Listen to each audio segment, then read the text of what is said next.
la razón de la admiración por Eric Topol, pues es cardiólogo y una persona que cuando estaba Javier recuerda también a esta persona tan especial porque en su época eh, en la cual estaba en la Cleveland Clinic, era un líder internacional, no solamente estaba editando libros que eran guía, como es el libro de Bramwell o el Harrison en medicina interna, libros que todo el mundo seguía, sino que era pues un investigador de fármacos. Eh, por ejemplo, fue una de las personas que por primera vez utilizó el activador de plasminógeno y se dedicó, de las primeras personas que se dedicó a genómica en el mundo, además de los libros de cardiología que seguíamos en casi todas partes del mundo. Este caballero llevó a la Cleveland Clinic en la parte de cardiología a ser uno de los institutos más importantes de Norteamérica y punto de referencia. Lo colocó pues en un punto de liderazgo y allí mismo creó una escuela de medicina asociada pues a otra institución, pues a una facultad de medicina asociada pues a otra universidad que ahora les contaré más en detalle. Entonces, esta era la persona que yo conocía en esa época, alrededor del 2000, 2004, pero posteriormente es el hombre que tenemos ahora. Este caballero se ha dedicado a reflexionar sobre lo que es eh, lo que la inteligencia artificial puede aportar al manejo de la medicina, pero además es una persona que todos los días en su Twitter, yo aprendí es algo que yo no sé si ustedes utilizan Twitter, pero para mí ha sido una experiencia muy interesante. A propósito de la maestría, yo me inscribí en Twitter, tengo una cuenta, pero tengo muy poquitas personas a quienes sigo, entre ellos al doctor Eric Topol. Y ven ustedes, por ejemplo, hoy entre sus Twitter está un Twitter dedicado a los efectos del COVID sobre el corazón, porque se ha venido como demostrando que a pesar de que las personas no hayan tenido una manifestación de compromiso miocárdico, pericárdico, el virus se queda allí pegado en el miocardio y hace efectos secundarios. Entonces esto ha hecho que de pronto deportistas que hayan tenido COVID, es importante hacerle seguimiento porque si queda una pericarditis, una miocarditis después del COVID y empiezan a hacer ejercicio de alto rendimiento, pues, puede haber complicaciones. Y lo más interesante de esto, de que si uno encuentra una persona que le cuenta estas cosas de medicina o de ciencia, porque ese hombre está muy informado de todos los aspectos de la ciencia, uno puede bajar los artículos que él le entrega a uno allí en el Twitter. Entonces es una manera de uno tener acceso directo a los artículos a los que se necesita estar suscrito y son costosos. Pero es un hombre realmente que lucha por la transparencia y es muy crítico. Vean ustedes, aquí saca eh, hoy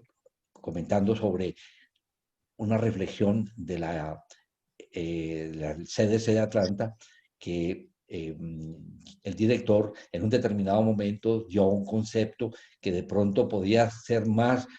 decidido por la parte política que por la parte médica, y el hombre lo cuestionó tranquilamente ante todo el mundo, decir, señor, si usted va a dar respuesta como investigador y como científico con criterios políticos, pues renuncie o retráctese de esa opinión. Entonces es un hombre que tiene lo que en algún momento en las conversaciones que hemos hecho, tiene un compromiso social muy importante. Y el año pasado sacó este libro, que es un libro absolutamente sorprendente, que lo llama Deep Medicine. Y miren, lo más lindo es su subtítulo de cómo la inteligencia artificial puede hacer otra vez el cuidado de la salud humano. Es una paradoja aparentemente, pero de verdad que cuando es bien utilizada la inteligencia artificial, y aquí hace una mirada muy panorámica de todo lo que la inteligencia artificial nos ofrece en este momento en cada una de las áreas. Entonces vean ustedes cómo esta parte que ahora estábamos con Luce haciendo un análisis de la parte de vacunación en Estados Unidos, que hay cosas para reflexionar y obviamente que no vamos a discutir nada político, pero es un tipo comprometido, es decir, de que confronta eh, poderes que obviamente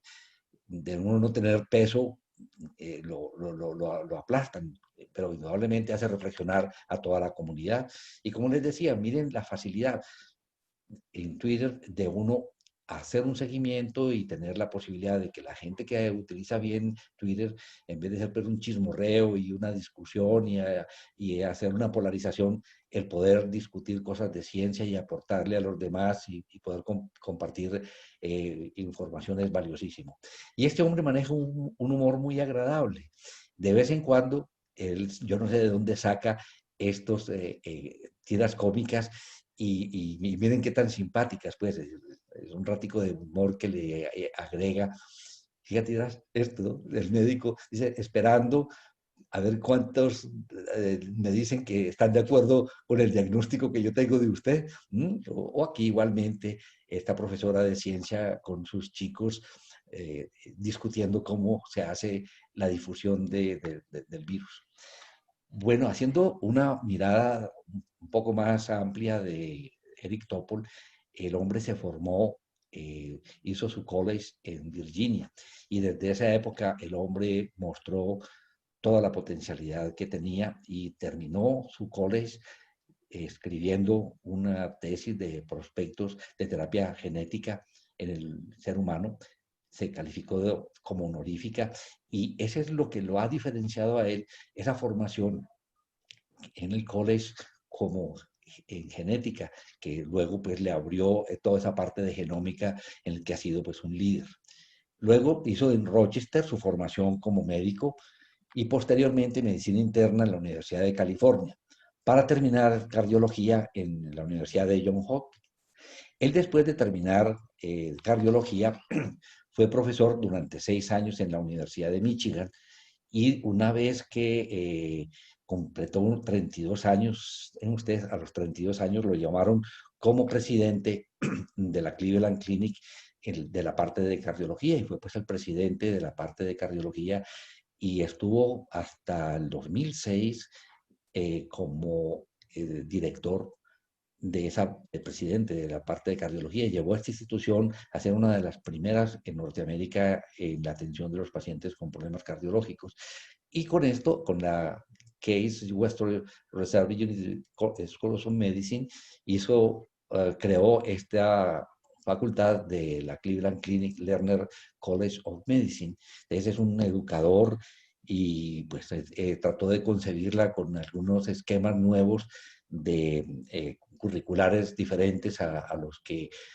tradicionalmente tienen las escuelas de medicina. Pero este caballero empezó a criticar muy seriamente unas investigaciones que estaba haciendo la MER alrededor de Biox y de Biox. Recuerdan ustedes que todos usamos Biox en algún momento y empezó pues a mostrar los estudios que se habían posiblemente escondido de los efectos secundarios a nivel cardiovascular y esto le creó unos conflictos muy serios, no solamente con la médica, con todos los pacientes, sino que en algún determinado momento la Cleveland Clinic tenía relaciones con los laboratorios y esto le costó el que de un día para otro hicieran desaparecer el cargo de presidente académico de la Facultad de Medicina que él lideraba. Entonces salió de la universidad, esto pues fue todo ese proceso tan complejo que ustedes saben de retiro del BIOS, del mercado y las demandas que posteriormente recayeron sobre Merck. Pero fue un tipo pues que dio la cara porque en un determinado momento pensaron que había conflictos de interés porque él también estaba participando en investigaciones de otros laboratorios y que también podría haber algún tipo de manipulación de los laboratorios con la Cleveland Clinic. Y esto pues hizo que saliera de la Cleveland Clinic. Una vez que él salió de la clínica, de la Cleveland Clinic, lo llamaron estos Gary West y Mary West, que son unas personas filantrópicas, y lo vincularon a la universidad, a Scripps Research, y allí él se ha ganado este cargo que es la cátedra de medicina de innovación en la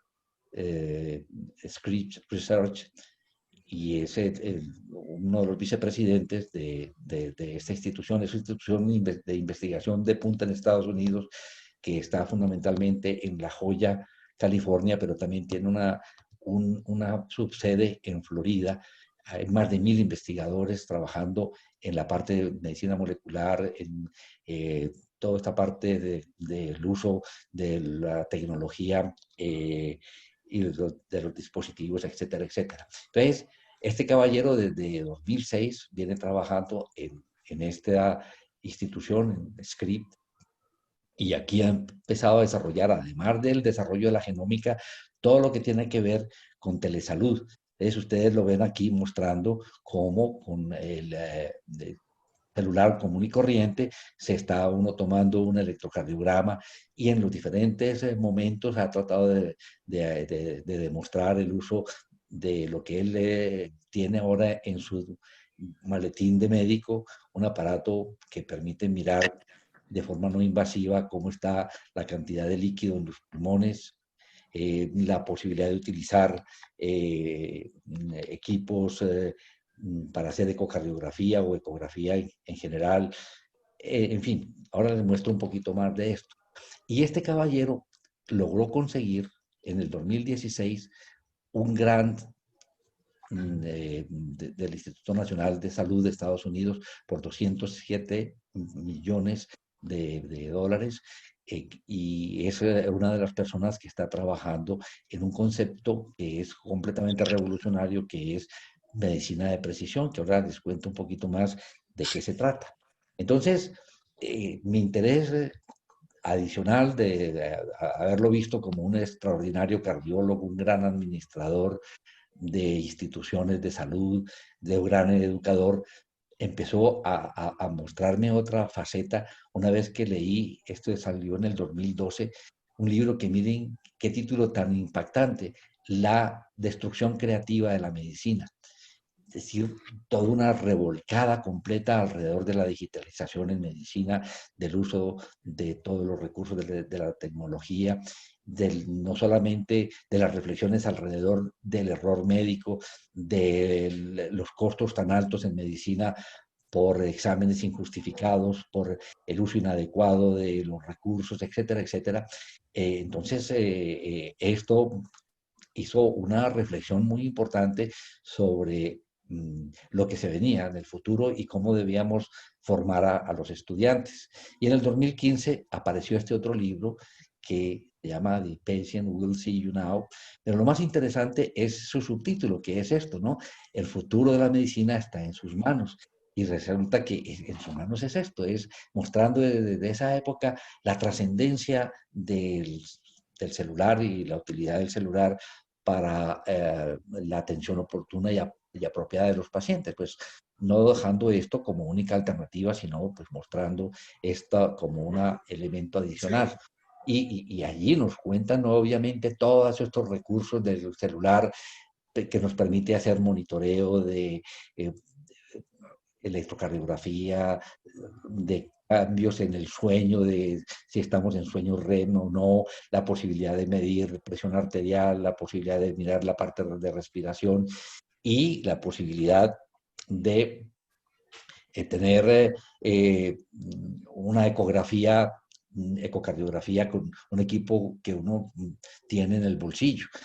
Este es un equipo donde él ha participado en la investigación y en los primeros informes desde 2010 del uso de este equipo, que es al pie de la cama del paciente, que da una extraordinaria resolución y le permite a uno no solamente hacer ecocardiografía, sino una ecografía pulmonar. Ahora se ha utilizado esto tremendamente en la epidemia de COVID, tratando de mirar los compromisos pulmonares y hemos aprendido muchísimo de utilizar este equipo para diferenciar una neumonía de un neumotórax o de un corazón que tiene falla cardíaca. Entonces, esta ha sido una herramienta utilísima y que pues no es que reemplace un estetoscopio, pero vean ustedes la herramienta para tener al pie de la cama del paciente. Entonces, esto es lo que el hombre tiene en este momento en su maletín de médico. Entonces ya no utiliza el estetoscopio, el tensiómetro, sino miren ustedes este equipito que él estuvo participando en la investigación, en la génesis de este equipo, se llama Bioscan. Yo tengo la posibilidad de trabajar con este equipo, con mis pacientes, no es mío, pero el poder con el consultorio hacerle una ecografía y mirar las cosas básicas en el paciente, hacer seguimiento de una insuficiencia mitral, de mirar la función ventricular, es una fantasía. La posibilidad de hacer con este equipito, lo van a ver ustedes ahorita, un electrocardiograma, con este equipo poder determinar si el paciente está congestionándose para determinar si hay una descompensación de falla cardíaca, la posibilidad de hacer un otoscopio utilizando el equipo el celular y una adaptación para poder mirar, hacer una otoscopia. Entonces, este caballero en algún momento, en vivo y en directo, en una entrevista con uno de estos personas en Estados Unidos que tienen esos 60 minutos o algo por el estilo, donde hacen, que es de audiencia masiva, mostró cómo hacer una otoscopia, mostró cómo hacerse una ecocardiografía y en fin, mostrando al público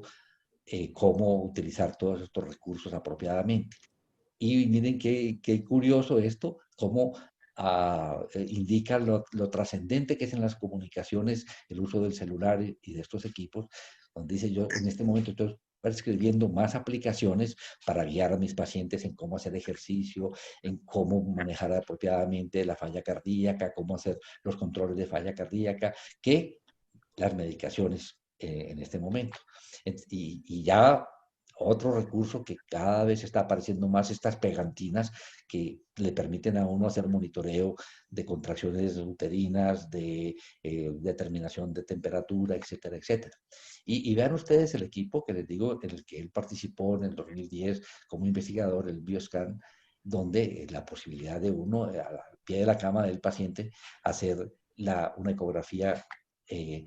y nos dice él, haciendo una mirada hacia el futuro, que vamos a tener dentro de muy poco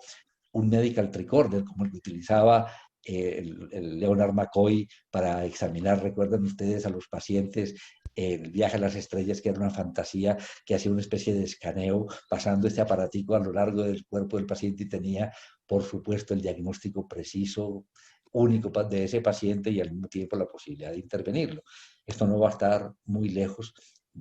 viendo cómo avanzan en este momento la parte tecnológica. Y como les decía, su visión de cómo cambian las cosas con la nueva medicina está resumido aquí, cuando siempre hemos hecho nuestra medicina basada en la información de los promedios, de decir, bueno, este medicamento es exitoso en tal, en el 80% de los pacientes, hay un 20% que no responden, pero probablemente la nueva medicina, que es eso, el trabajo de medicina de precisión, va a estar individualizada, poder identificar si a este paciente le va a servir este antibiótico, le va a servir este quimioterapéutico, si es un paciente con un carcinoma. Entonces, la medicina nueva va a ser individualizada con un conocimiento profundo de cada ser humano. Aquí siempre lo hacemos en el consultorio, pero realmente aquí sería en el momento que se necesite la posibilidad de comunicarnos con el celular, con el paciente en cualquier momento, va a ser, ya lo hacemos, donde si el paciente necesita comunicarnos que tiene en ese momento una molestia determinada, nos puede mostrar una lesión en la piel, una reacción alérgica, etcétera, etcétera. Aquí la otra parte interesante es un cambio de paradigma. Anteriormente el médico le decía al paciente, usted tiene que hacer esta cosa. Aquí la cosa es de que el paciente está tomándose la presión arterial, el paciente está mirando donde está la parte electrocardiográfica y está generando la información. Eh, Aquí siempre el médico es el que toma notas, pero cada vez el paciente va a tener más responsabilidad y a lo mejor el paciente va a ser capaz de completar la historia clínica, escribir sus apreciaciones, sus síntomas en su historia clínica, hacer que la historia sea del paciente como realmente debe ser del paciente y no ser de la institución ni del médico, sino que la historia es del paciente. Y pues por supuesto toda esta cosa está empezando a tratar de disminuir esos costos tan terribles que tiene sobre todo la medicina norteamericana. Y esto es lo que se viene trabajando como medicina de precisión, donde definitivamente está centrada en la persona, donde hay toda esa facilidad de la historia electrónica que nos ha dado esa fortuna de poder tener allí incluido no solamente la anamnesis, el examen físico, los resultados de los exámenes de laboratorio, el conocimiento de toda la parte de proteómica, de genómica, que esto nos va a dar una oportunidad de conocer profundamente la parte genética de la persona y sus tendencias y sus posibilidades, el tener en cuenta las relaciones con el medio ambiente, con los determinantes sociales, incluirlos en esa situación tan particular del paciente. Cada vez se le da más importancia a las relaciones del microbioma con la salud humana. Hay demostraciones absolutamente claras de cómo la parte del microbioma tiene que ver con la aterosclerosis, está relacionada posiblemente con Alzheimer, muy probablemente con obesidad, con diabetes. Entonces, la modulación del microbioma probablemente va a ayudarnos a tener mucha mejor salud y por eso es tan importante la parte de alimentación, donde frutas y verduras posiblemente modulan el microbioma y es una forma de modular la salud del ser humano, nuestras motivaciones y nuestros comportamientos, si nos tomamos los traguitos, si hacemos ejercicios, si somos sedentarios, cómo manejamos nuestro estrés, nuestra angustia y por supuesto toda esta parte que surge de la información que viene apareciendo de los equipos que tenemos, los wearables, los que los llevamos, los vestimos y nuestros que nos monitorizan. Este caballero publicó recientemente este artículo que es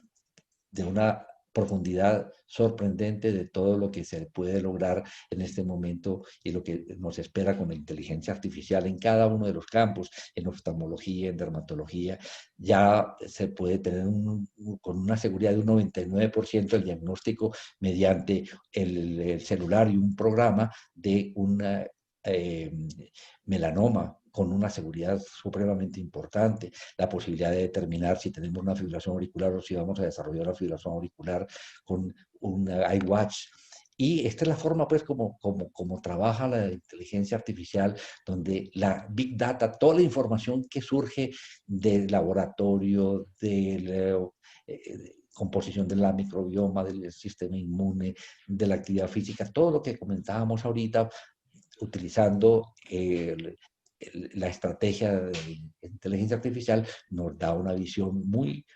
profunda de cada ser humano. Viene es obviamente todos los aspectos éticos que ustedes han visto, estas reflexiones de cómo la inteligencia artificial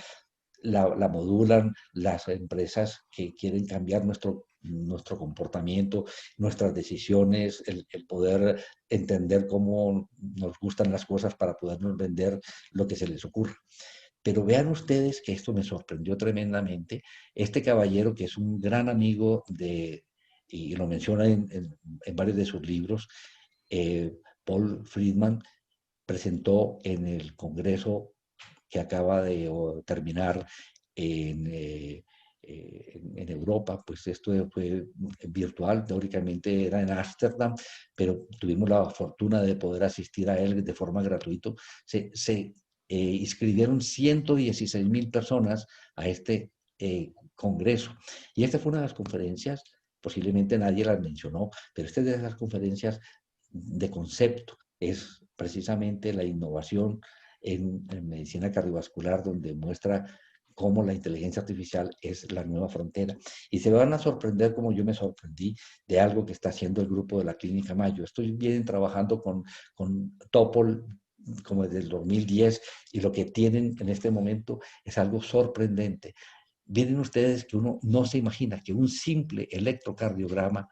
un simple electrocardiograma no solamente nos va a dar la información del ritmo, de si tiene hipertrofia, de si hay un síndrome coronario agudo con elevación del segmento GT, sino la posibilidad mediante inteligencia artificial de poder decir sobre la función ventricular. Uno se imagina que con un electrocardiograma uno pueda decir, vea, este paciente muy probablemente tiene esta fracción de eyección o tiene disfunción diastólica. La posibilidad de decir, este electro es de una persona de tal edad, de tal sexo. La posibilidad de determinar aún con un electrocardiograma en ritmo sinusal si ese paciente está haciendo fibrilaciones auriculares paroxísticas o va a desarrollar fibrilaciones auriculares en el futuro. La posibilidad de decir la edad, pero no la edad cronológica, sino la edad biológica de la persona gracias a mirar con inteligencia artificial un electrocardiograma. La posibilidad, y vean ustedes que esto es fabuloso, un paciente con falla renal, un paciente que está recibiendo medicación que puede darle hipercalemia, la posibilidad de tener en un relojito una alarma donde es capaz de decirle, vea, su potasio está en 6,2. Atención, llame a su cardiólogo. Mire, su potasio está ya en 7. Atención, váyase para urgencia. Y hay una correlación extraordinaria. Es un algoritmo muy lindo, no solamente basado, ya ustedes se pueden imaginar, en la altura de la onda T. Al principio tomaron solamente la onda T como parte del algoritmo, pero cuando ya metieron todos los aspectos del electrocardiograma, esto tuvo una correlación extraordinaria, la posibilidad de decir si la persona tiene una cardiopatía hipertrófica. Entonces, vean ustedes cómo esto, y son publicaciones ya aceptadas en revistas donde hay pares académicos vigilándolo. Miren cómo la posibilidad de determinar edad y sexo mediante simple lectura por inteligencia artificial de un electrocardiograma de 12 derivaciones, la posibilidad de determinar si va a desarrollar fibrilación auricular o no. Entonces, esta publicación del año pasado permitió que la FDA aprobara esto ya para uso del público. Es que entendamos qué es la trascendencia de esto. Vean este caso, un chico de 35 años, asintomático, va a consultar porque su hermana de una edad cercana a él muere súbitamente. Se le toma dentro de los estudios un electrocardiograma que lo ve uno y no ve nada en especial. Hombre, ¿será que este paciente murió súbitamente por un QT largo? Tiene una cardiopatía dilatada, tiene una cardiopatía, tiene un corazón normal. Y la inteligencia artificial es capaz de decir con un 80% de precisión que este muchacho tiene una fracción de eyección de 18%. ¿Cómo les parece a ustedes esa vaina? Y la causa es una cardiopatía dilatada familiar. Entonces, esa posibilidad de, mediante un electrocardiograma, aplicando inteligencia artificial, la posibilidad con una precisión altísima. Es que miren, la forma como procede la inteligencia artificial es esto. En la Mayo Clinic tienen unas bases de datos sorprendentes. Entonces cogen 625.326 pacientes que tienen electrocardiograma y ecocardiografía y le ponen a toda la información a la inteligencia artificial para que pueda echarle mirada a todo esto hasta que logra sacar un algoritmo que le permite hacer esas conclusiones, es decir, de que como a partir de un electrocardiograma con toda esa información que solamente la inteligencia artificial es capaz de procesar, nos puede dar esa información tan valiosa. Y como ven ustedes, esto está aprobado ya por la FDA, y es esto, es un equipito que parece un estetoscopio, y ese aparatico que tiene aquí unos electrodos puestos, lo lleva uno como lo lleva un estetoscopio, y simplemente le dice, hombre, yo no oigo, no hay ningún soplo, no hay soplo, no hay alteraciones del ritmo cardíaco, y tiene una fracción de eyección normal, y se correlaciona esto maravillosamente con la ecocardiografía. Y miren ustedes esto que acaba de salir, la utilidad del iWatch para ver el ritmo cardíaco y la frecuencia cardíaca, determinar si la persona desarrolla periodos de fibrilación auricular paroxística. Pero miren lo lindo que acaba de aparecer, esta es una publicación de hace un par de semanas, donde con ese aparatico no solamente tiene uno una sola derivación, sino que tiene la posibilidad de tomar 9 derivaciones. Entonces, si yo estoy haciendo esto y tengo alto riesgo de desarrollar un infarto de miocardio, la posibilidad de hacer esto en mi casa, mandárselo dárselo a mi cardiólogo y el cardiólogo decirte si estás haciendo un infarto miocardio, vete para urgencias o no. No te preocupes, es el mismo electrocardiograma de siempre. Hay una correlación extraordinaria de esto con el electrocardiograma usual. Y este equipo que lo tenemos ya todos los cardiólogos, yo descresto a mis pacientes, ya hace 6 meses que no lo puedo hacer, pero en cada consulta le hago un electrocardiograma utilizando mi celular y esta plaquita que es de Cardia. Esto es producto de investigación de Topol. Entonces, la posibilidad de que si yo estoy haciendo telerehabilitación, el que yo puedo hacer ejercicio, tomarme el trazado durante el ejercicio, post ejercicio, mandarlo a mi cardiólogo para que mire y pueda ajustar el programa. Entonces, este detalle de poder determinar si la persona tiene episodios cortos de fibrilación auricular es algo tan importante como pensar de que algunas personas que desarrollan demencia vascular eh, o enfermedad cerebrovascular y el electrocardiograma aparentemente es normal, la posibilidad de que mirando un electrocardiograma en ritmo sinusal pueda decirse, este paciente ha estado haciendo episodios de fibrilación auricular paroxística. Y cuando uno lo compara con Holter o con estudios ya pues que llamamos de aparatos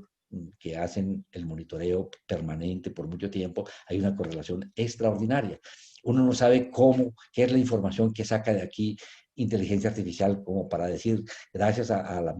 forma de mirar la onda T y la repolarización, soy capaz de decirte que estás haciendo fibrilación auricular. Miren qué lindo lo que presenta Friedman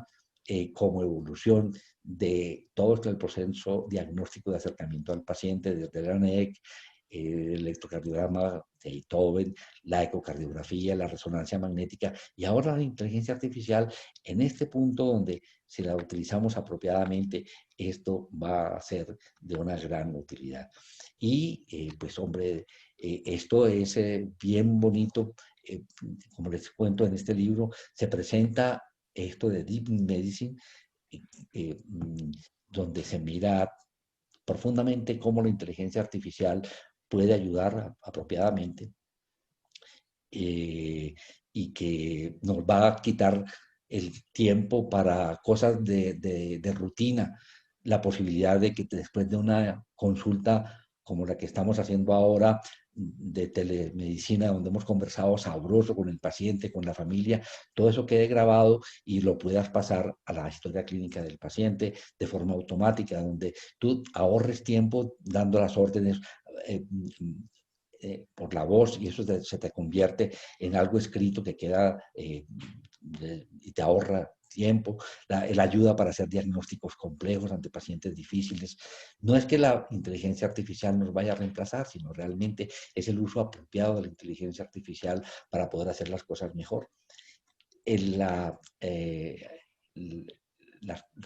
la introducción del libro lo hace una persona de Stanford que es un semiólogo extraordinario, el profesor Abraham Verghese. Este caballero tiene una charla TED que se las recomiendo, una charla TED muy lindo. Busquen Abraham Verghese, tiene una charla, no sé si ustedes la habrán visto, sobre el toque del médico. Es una cosa hermosa donde muestra de una forma muy, muy cálida cómo es de esencial en el trabajo médico el que acerquemos la mano a nuestro paciente, bien sea al tocarlo en el momento del examen físico o cuando le ofrecemos una mano en el hombro al despedirnos, lo que significa eso dentro del acto médico y el impacto que eso tiene.